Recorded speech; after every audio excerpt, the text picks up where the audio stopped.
Why did you leave the Amish community? I left because there are so many things I wanted to do that are strictly forbidden in the Amish community. And I just want to experience them. I want to do it. I don't want to get that to the end of my life with a lot of regrets. I kind of always knew I was going to leave, but it's not like a long thought out process. I feel like if you would think it out for a long time, you probably wouldn't do it because there's so many doomsday scenarios. So you just kind of, I don't know, when you kind of have a gut feeling, I feel like most people just run with it. Because if you start thinking about it, you'll way overthink it. It's so terrifying, like maybe you'll get caught. So I would say most people probably just like I decided in a couple of days. Once you leave, where do you go? Who helps you? Do you have money? No, you don't have money. You kind of figured it out. So it's scary, right? But in a way, it's also so super liberating. I mean, you don't have anything, but you'll try everything. So you do try a lot of stuff that doesn't work. Yeah, I found people almost immediately around town that would help. They're super nice people, and because it was cold out. Now there was a friend that lived in town that I kind of knew, and I stayed with him the first night. Now, do you still communicate with anyone in the Amish community, your family, or any friends you had? Yes, I do. I mean, some of them have left, but it's kind of limited. So if I go home too often, my mom will get in trouble for letting her English kid come home, too often. One or two times a year Got it. seems to be kind of the sweet spot where they're okay. I imagine that's pretty challenging. There are people there that are your family and that you love. Is that kind of difficult? Yeah, it was especially difficult at first because I'm the youngest, and then so there's 10 older kids. They're all married, uh, almost 40 nephews.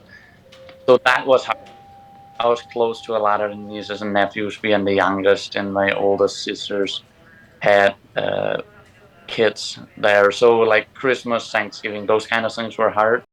So I've been asked this question so many times, so I wanted to show you a picture tonight. I only have one picture. We used to have a whole stack of pictures, but eventually they were found by my mom and they were all destroyed. But I do have one picture that I'm going to show you. So this right here was taken when I was 12 years old. I remember the day I just got done with chores and I actually came upstairs. This is upstairs Now in you're our on room. TikTok. How did that start? What got you involved with that? Yeah, so I just kind of did it for fun. I mean, I downloaded the app last fall and never really did anything with it unless I was like goofing around or something. And then this spring I played with it a little bit and people seem to like it. So I putting out some videos. And what do you think it was that people were so interested in? I don't know. I think it's part of a mystery almost because the Amish is so closed off. Like you cannot communicate with any outside world. There's a big picture of the Amish out here of being ultra conservative. They live off the land. They're very peaceful kind of people. That's all sort of true, but they're also people like everybody else. So there is a lot of issues in the Amish that is quite chaotic. Um, and I think not a lot of people see that because they do very much also preaching the Amish to never take anything to law enforcement, never take anything to the outside world because they want to take care of their own problems. So here is where I went to school. The bell on top of the schoolhouse that rings every time recess is over. The little woodshed on the back, and then the outhouses out the back. There's a lot of things in the Amish that should be protected, but there's also a lot of things covered up. Kind of a lot of people left in the dust with that, where they never really recover from it. But the elders, church are there to protect the image, so they're not gonna get the appropriate help or whatever is needed. Got it. So it definitely I have a soft spot for them, but I also, know stories of kids that do just horrific things and they're never given an explanation. They don't even have any help, any counsel. That is like, I mean, it kind of not ruined, but in a way ruined their life forever. What is the reasoning behind the rules? Why don't they allow certain things? They simply believe the more they basically punish themselves and the harder that they work, that their chances of getting to heaven become greater and greater. So for farming, you can't have a tractor, you can't have any kind of modern equipment. You can't have a forklift with a motor on it, you can't pull the baler through the field.